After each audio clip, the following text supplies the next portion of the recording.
Welcome to a new episode from English Plus Podcast.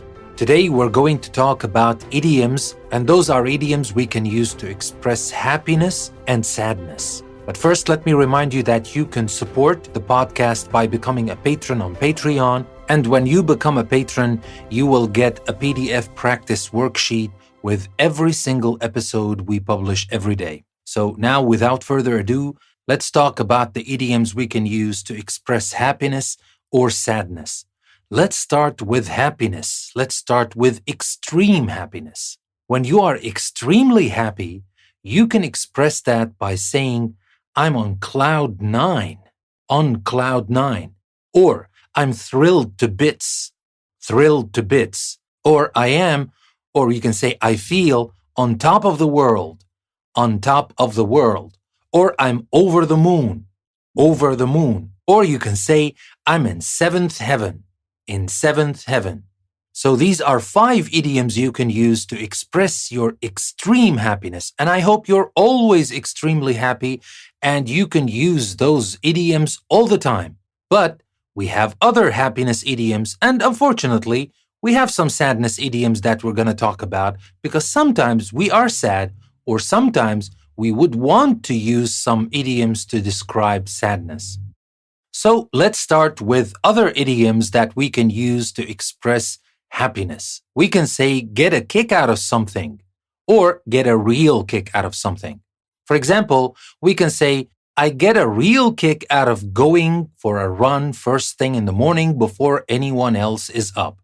And what does that mean? That means very much enjoy doing something. When you get a real kick out of something, you enjoy doing this thing very much. And this is an informal way, of course, to describe your happiness.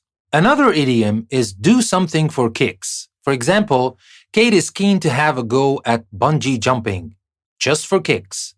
Now, just for kicks here is our idiom, and it means to do something because it is exciting, and it is usually something dangerous. And that's also is informal. And now for another idiom, and that is jump for joy. For example, we say Rhonda jumped for joy when she heard that she'd won first prize. So jump for joy. The meaning of this is to be very happy and excited about something that has happened. And another idiom, to be floating or walking on air.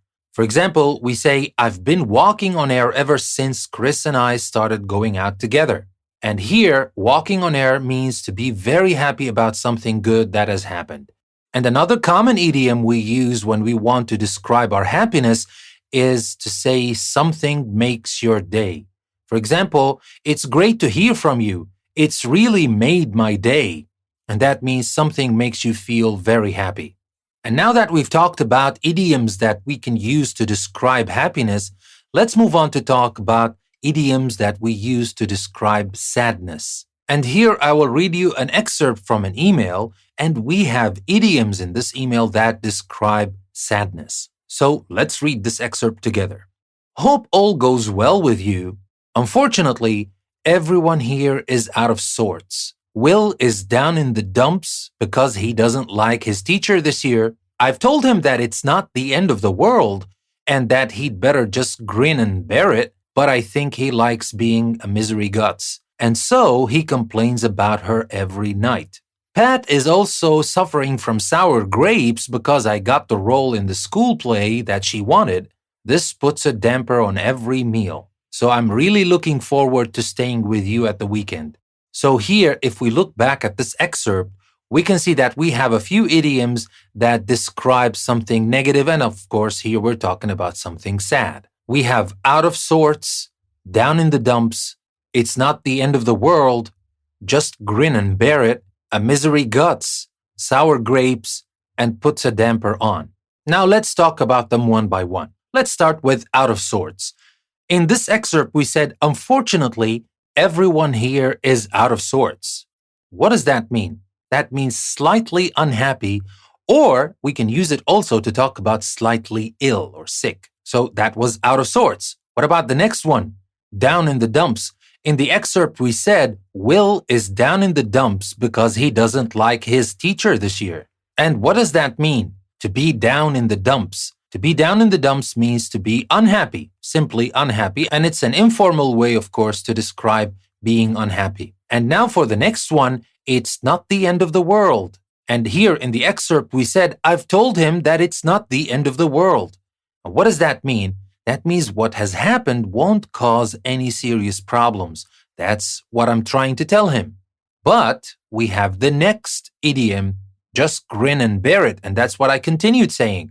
When I said, I've told him that it's not the end of the world and that he'd better just grin and bear it. What does that mean? That means he should accept the situation, and that means he should accept the situation he doesn't like because he can't change it. So if I say to somebody, just grin and bear it, that means just accept it and move on because there's nothing you can do about it. Just grin and bear it. And now for the next idiom, a misery guts. And here in the excerpt, we said, but I think he likes being a misery guts, and so he complains about her every night. What does that mean? When you are a misery guts is someone who complains all the time and is never happy. And that is very informal, so we don't use it in formal situations at all. And now for the next one, sour grapes. In the excerpt, we said, Pat is also suffering from sour grapes because I got the role in the school play that she wanted. What does that mean? What does it mean if you're suffering from sour grapes? That means being jealous about something you can't have. Sour grapes. And for the last idiom for this episode, and that is puts a damper on. Now, in the excerpt, after all these things described, and after all the gloomy mood that we talked about, we said this puts a damper on every meal. What does that mean?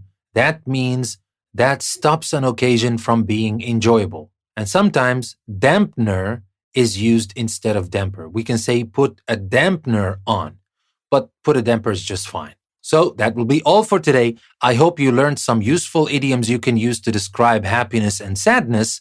Remember, you can find the full transcript of this episode in a link I will leave in the description.